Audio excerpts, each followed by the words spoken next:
नमस्ते छात्रों। आज हम हमारे इस थर्ड ईयर के ME 307 यानी इंडस्ट्रियल इंजीनियरिंग इस सब्जेक्ट का पहला लेक्चर अपन शुरू करते हैं।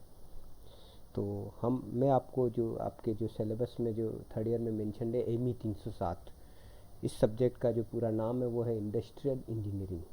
हिंदी में इसको कहते हैं औद्योगिक इंजीनियरिंग।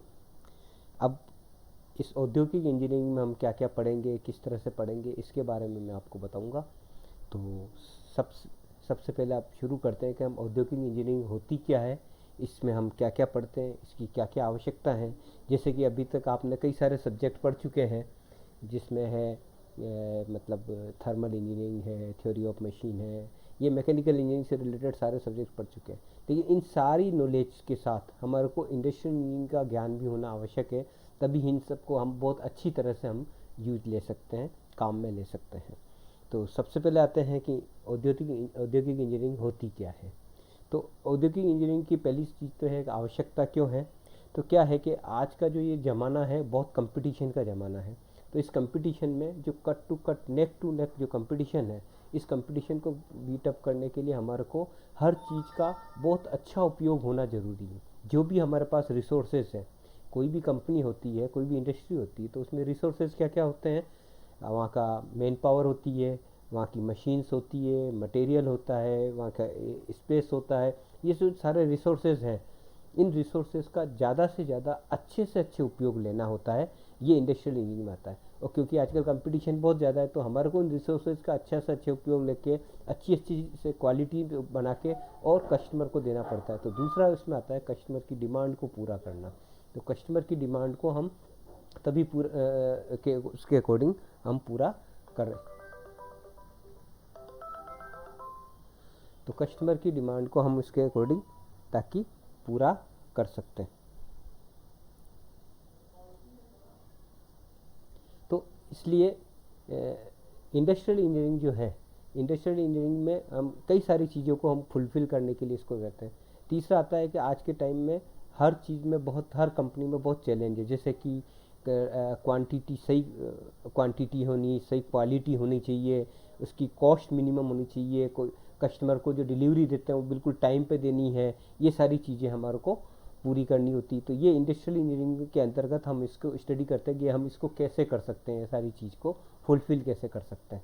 मशीनों का है, मशीन को काम को कैसे करना है, बनाना है, ये तो हम जानते हैं, लेकिन उस चीज़ को ज़्यादा से ज़्यादा अच्छी तरह से यूज़ लेना, ये इंडस्ट्रियल इंजीनियरिंग में हमारे को सिखाया जाता है।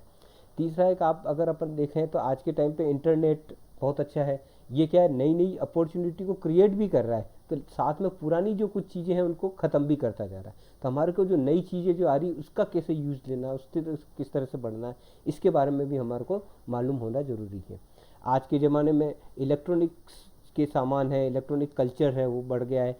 तो इलेक्ट्रॉनिक चीज़ों को हमारे इस इंडस्ट्री में यूज़ में लेके, हमारी जो भी इंडस्ट्री है, कोई भी इस इंडस्ट्री हो सकती है, तो कोई शॉप हो सकती है, कोई दुकान हो सकती है, कोई वर्कशॉप हो सकती है, तो उसमें इस चीज़ का उपयोग लेके हम कैसे क्वालिटी को बढ़ा सकते हैं, कैसे कस्टमर की सेटिस्फेक्शन को बढ़ा सकते हैं, कैसे हमारे जो मटेरियल का जो वेस्टेज है उसको रोक सकते हैं, स्पेस का कैसे ज़्यादा से ज़्यादा उपयोग कर सकते हैं। तो इन सब चीज़ों का उपयोग करके हम कर सकते हैं।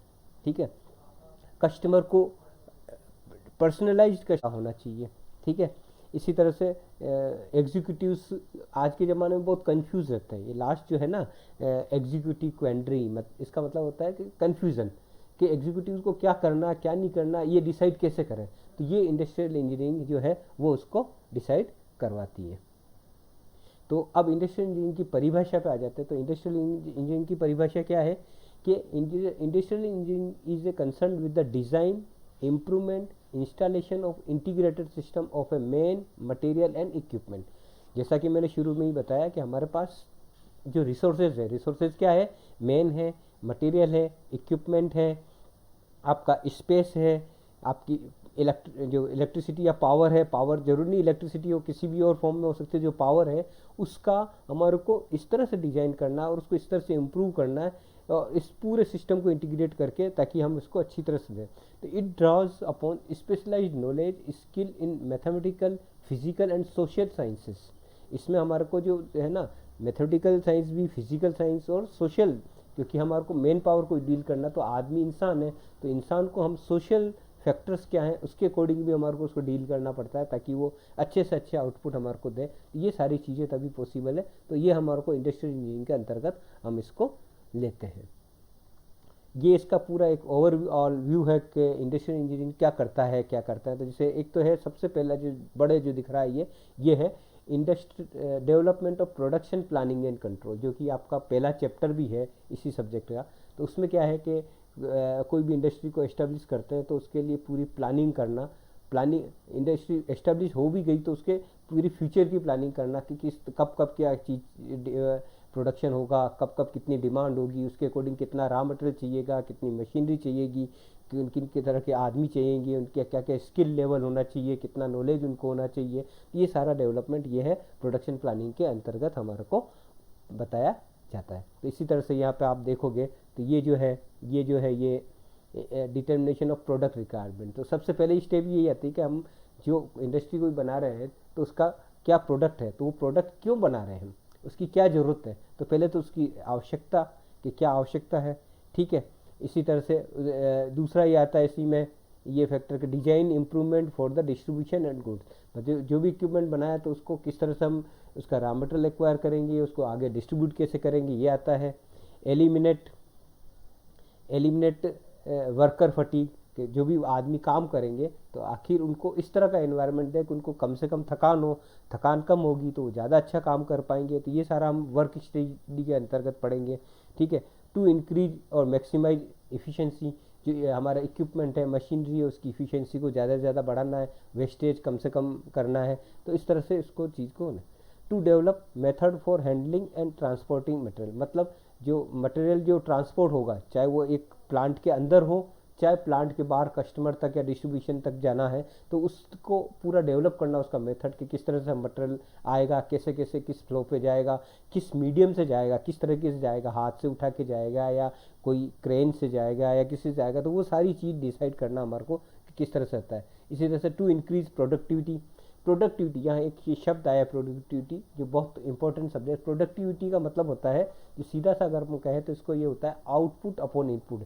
जैसे इफिशिएंसी होती है ना, इफिशिएंसी होती है आउटपुट अपॉन इनपुट, तो प्रोडक्टिविटी भी आउटपुट अपॉन। इसमें आउटपुट तो क्या है कि आपका जो प्रोडक्ट है वो आएगा बाहर, या आप उस प्रोडक्ट का सर्विस भी देते हैं कई बार, तो सर्विस होगी, वो आउटपुट होगी। लेकिन इनपुट क्या है, आपके रिसोर्सेज क्या क्या होते हैं, वही मैन, मशीन और मटेरियल। तो इन रिसोर्सेज का ज़्यादा से ज़्यादा यूज़ लेते हुए ज़्यादा से ज़्यादा आउटपुट लेना, और उस आउटपुट से इससे हमारे को जो प्रोडक्टिविटी है वो बढ़ेगी। तो प्रोडक्टिविटी बढ़ाना होता है। इसी तरह से डेवलप वेज एंड सैलरी, इस पूरे मेथड से हमारे को जो हमारे जहाँ वर्कर्स जो होंगे, उन वर्कर को किस तरह से उनको सैलरी देनी है, उनकी एडमिनिस्ट्रेशन किस तरह से करना है, उनका जॉब का इवेल्यूशन कैसे करना है, वो काम कैसे कर रहे हैं, ये सारा तरीका भी हम इंडस्ट्रियल इंजीनियरिंग के अंतर्गत ही सीखते हैं कि उसको कैसे डेवलप किया जाए, किस तरह से उसका पता किया जाए। ये भी हमारा वर्क स्टडी के अंतर्गत ही आएगा, ठीक है। तो उसमें हम इसको करेंगे। इसी तरह से design, product planning and control system. इसी तरह से कंट्रोल सिस्टम जो अभी मैं बताइए कि पूरा एक प्रोडक्शन का प्लानिंग करना, उसको डिज़ाइन करना। रीडिज़ाइन स्टैंडर्डाइजेशन मैन्युफैक्चरिंग प्रोसेस, कई बार ज़रूरत पड़ती है कि हमारा जो ट्रेडिशनल प्रोसेस है वो कुछ गलत चल रहा है, तो उसको नया बनाना, नया डिज़ाइन करना। तो ये सारा काम भी उसमें हमारे को करना पड़ता है। तो ये भी एक ज़रूरी चीज़ है। डेवलप मैनेजमेंट कंट्रोल सिस्टम, फिर इसी तरह से जो वर्क हो रहा है तो बीच बीच में हमारे को चेक करना जरूरी कि जो हमारी रिक्वायरमेंट है, हमारी ज़रूरतों के अनुसार काम हो रहा है कि नहीं हो रहा, तो उसको पूरा चेक करना जरूरी। तो वो हम बीच बीच में उसको चेक करते हैं। तो इसी तरह से हम ये कह सकते हैं कि इंडस्ट्रियल इंजीनियरिंग बेसिकली क्या है, industrial engineering deals with optimisation system and processes, मतलब जो हमारे पास जो सिस्टम और प्रोसेसेस है इनका ऑप्टिमाइजेशन करना। ऑप्टिमाइजेशन का मतलब होता है कि ज़्यादा से ज़्यादा उसका उपयोग करना इन फिजिबल वे मतलब प्रैक्टिकली जो पॉसिबल है। ऐसा नहीं कि हम कोई इम्पॉसिबल वे का चीज़ ले आए कि इस तरह से हो जाएगा, तो वो बिल्कुल फिजिबल वे में, जो प्रैक्टिकली पॉसिबल है उस वे में ऑप्टिमाइजेशन करना, उसको ज़्यादा से ज़्यादा उपयोग करना। ये एक तरह से जिसमें इंडस्ट्रियल इंजीनियरिंग में किया जाता है। तो बेसिकली ये the basic objective of industrial engineering to enhance productivity, अभी मैंने बताया पहला काम है हमारा जो प्रोडक्टिविटी है उसको बढ़ाना। दूसरा है वेस्ट और नॉन वैल्यू एडेड एक्टिविटीज़ को कम करना, जैसे रॉ मटेरियल का वेस्टेज है या प्रोडक्ट का वेस्टेज है या टाइम का वेस्टेज है, एनर्जी का वेस्टेज है, उन सबको रोकना। और नॉन वैल्यू एडेड मतलब हम कोई काम करें तो जो चीज़ है उसको वैल्यू एडिशन का मतलब आप जानते हैं ना कि कोई चीज़ आपके पास रॉ मटेरियल आएगा तो वो एक कच्चा है, उसको हम पूरा प्रोसेस करके कन्वर्ट करते हैं तो उसमें एक वैल्यू एडिशन, उसकी कीमत बढ़ जाती है। तो इसी एक्टिविटी कोई नहीं करे कि काम तो कर रहे हैं लेकिन उसकी वैल्यू एडिशन नहीं हो रहा, तो उन एक्टिविटीज़ को हटाना, तो वो कहलाता है value addition. Improve effective utilisation of resources का जो हमारे पास है सारा उनका इफेक्टिव यूटिलाइजेशन करना, उनको बहुत अच्छी तरह से उपयोग करना, ये सारा उसमें आता है। ये इसी का एक एग्जांपल मैंने लिया है इसमें कि जैसे सैमसंग जो कंपनी है, सैमसंग कंपनी वैसे बेसिकली कहाँ की है, ये कोरिया की है। अब कोरिया की कंपनी ने वहाँ से सब सामान बनाती और इंडिया में लाके बेचती, तो उनको प्रॉब्लम, ट्रांसपोर्टेशन की प्रॉब्लम, फिर यहाँ आके डिस्ट्रीब्यूशन करना और ये सारा। तो अपने यहाँ जो प्राइम मिनिस्टर मोदी ने मेक इन इंडिया का जो चलाया था, तो उसके अंतर्गत सैमसंग कंपनी ने क्या किया, इंडिया में ही उस फैक्ट्री को एस्टेब्लिश किया। इंडिया में ही एस्टेब्लिश किया कब, 9 जुलाई 2018 से उसको शुरू किया। Make from the world, make for the world, मतलब इंडिया में उसको, तो इंडिया में करने से उसको क्या फ़ायदा होगा, एक तो इंडिया का बहुत बड़ा मार्केट है तो उसको यहाँ पे सप्लाई करना इजी हो जाएगा, तो एक तरह से उसकी रिसोर्सेज बच गए ना। तो इसी तरह से फिर यहाँ पे उसको लेबर बहुत सस्ती मिल जाएगी, वर्कर बहुत सस्ते मिल जाएंगे, तो उसको ओवरऑल वर्ल्ड के कंपैरिजन में यहाँ पे उसको सस्ता प्रोड्यूस करेगा तो वर्ल्ड में उसको डिस्ट्रीब्यूट करेगा तो भी उसको फ़ायदा होगा। तो इस तरह से कई सारे फैक्टर्स देख के उसने यहाँ पे लगाया, ये कहलाता है उसका सही लोकेशन पे उसको लगाना। तो इस चीज़ के इस तरह से लगाया, तो ये एक सैमसंग कंपनी ने जो लगाया है इस तरह से, इसके क्या क्या इश्यूज़, इससे क्या क्या फ़ायदा होता है, एक तो लोकेशन के उसने कहाँ लगाना है, तो ये इससे हमारे को देखा जाता है। सिलेक्शन ऑफ वेंडर्स कि कौन कौन उसको, वेंडर्स का मतलब ये कि डीलर्स, मतलब कौन जो मार्केट में सामान को बेचेगा, तो उनको सेलेक्ट करना, वो यहाँ पे इजी हो जाता है। क्वालिटी कंट्रोल करना, मैन्युफैक्चरिंग प्रोसेस कंट्रोल करना, ट्रेनिंग, वर्कर्स को ट्रेनिंग देना, डिस्ट्रीब्यूशन मतलब भेजना, किस तरह से भेजना उन सामान को, वो सारा उसमें डिसाइड करना। और ह्यूमन इश्यूज, जैसे आदमी जब काम करते हैं तो उसको मोटिवेशन चाहिए, वो एक टीम में काम करते हैं तो एक टीम की तरह काम करें, तो ये सारी चीज़ें उसमें डिसाइड करते हैं।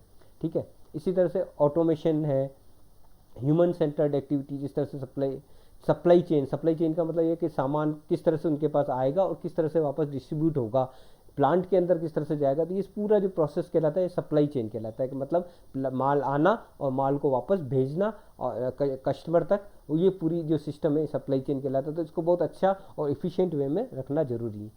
सस्टेनेबल मैन्युफैक्चरिंग का मतलब होता है कि इस तरह से मैन्युफैक्चरिंग डिसाइड करना कि बिल्कुल हम उसको सर्वाइव कर पाएँ, उसमें नुकसान नहीं हो, इस तरह से मैन्युफैक्चरिंग उसको करना।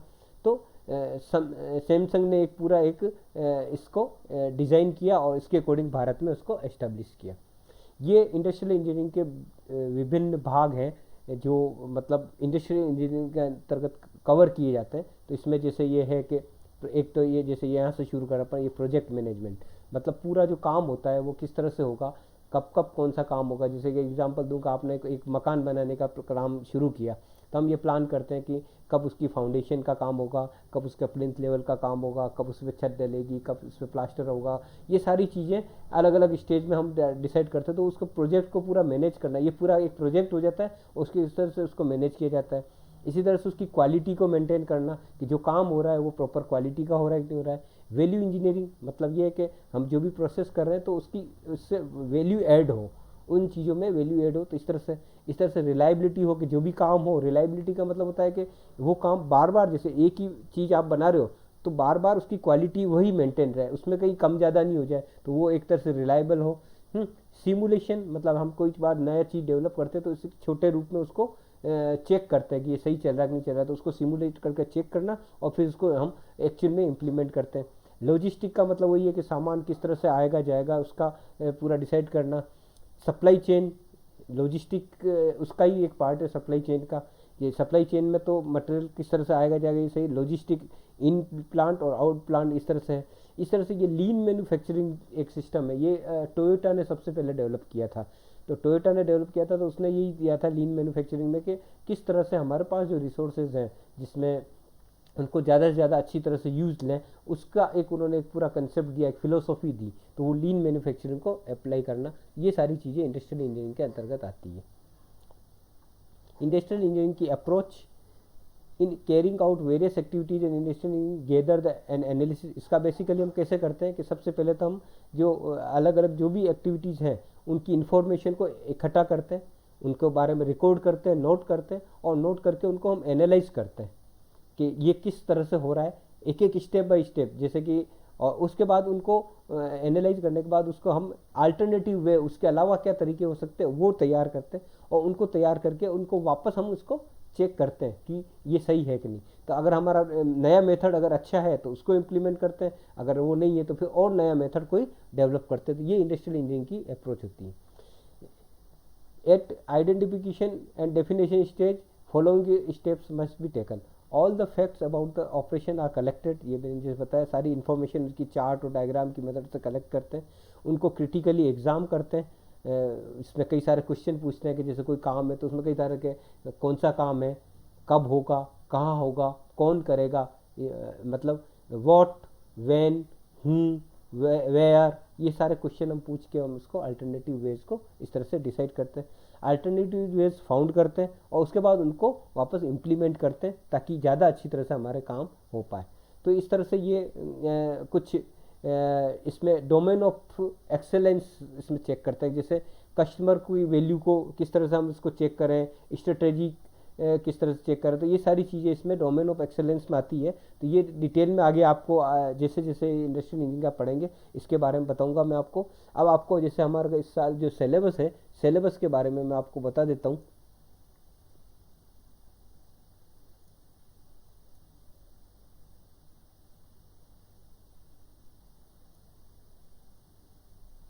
कि हम जो पढ़ेंगे आपको इंडस्ट्रियल इंजीनियरिंग वैसे बहुत वास्ट सब्जेक्ट है, लेकिन हम जो इस साल जो पढ़ेंगे उसके बारे में मैं आपको बता देता हूँ।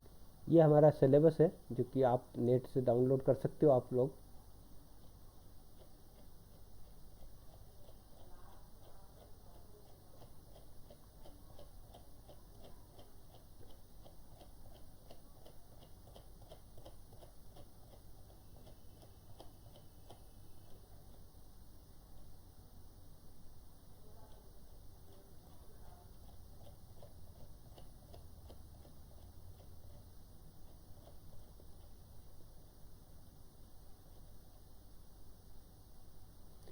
तो ये हमारा इंडस्ट्रियल इंजीनियरिंग का सिलेबस है। इसमें हम सबसे पहले जो पढ़ेंगे वो पढ़ेंगे प्रोडक्शन प्लानिंग एंड कंट्रोल। कि प्रोडक्शन प्लानिंग एंड कंट्रोल में मतलब क्या क्या जो कि अभी मैंने बताई था, प्रोडक्शन में हम प्लान करते हैं कि किस तरह से है, तो इसके बारे में पढ़ेंगे। नेक्स्ट हमारा आता है इसी का एक इन्वेंट्री कंट्रोल। इन्वेंट्री मतलब हम जो उसको भी सामान है कितना स्टॉक रखना चाहिए, क्योंकि ज़्यादा स्टॉक रखेंगे तो वो भी हमारे को नुकसान होता है, कम स्टॉक रखें तो भी दिक्कत हो सकती है। तो हमारे को कितना स्टॉक रखना चाहिए किसी चीज़ का, ये इन्वेंट्री कंट्रोल में आता है। फिर ये आता है इंस्पेक्शन क्वालिटी कंट्रोल, के इंस्पेक्शन करना और क्वालिटी कंट्रोल करना, ये कैसे किया जाता है, ठीक है। फिर आता है वर्क स्टडी के बारे में पढ़ेंगे कि आदमी की काम करने की एफिशिएंसी को कैसे बढ़ाया जाए और उसको कैसे चेक किया जाए। प्लांट लोकेशन और लेआउट के बारे में पढ़ेंगे कि कहाँ प्लांट लगाना चाहिए, कहाँ लोकेशन होनी चाहिए, इसके बारे में। मटेरियल हैंडलिंग किस तरह से की जाए इसके बारे में हम पढ़ेंगे। इसी तरह से लीनियर प्रोग्रामिंग एक इसका तरीका है, हमारे ऑप्टिमाइजेशन का तरीका, उसको पढ़ेंगे हम। और डेप्रीशिएशन एक सब्जेक्ट आता है इसमें, और इसके लिए जो रेफरेंस बुक्स है ये हमारे सिलेबस के एंड में ये लिस्ट में दी हुई है। इन सिलेबस में जो इनको लिस्ट को हम इसमें पढ़ेंगे। तो इस तरह से हमारे को ये है। तो इसमें अब हम नेक्स्ट जो मैं वीडियो डालूंगा उसका जो फर्स्ट लेक्चर होगा प्रोडक्शन एंड प्लानिंग कंट्रोल, उसके बारे में अपन शुरू करेंगे। धन्यवाद।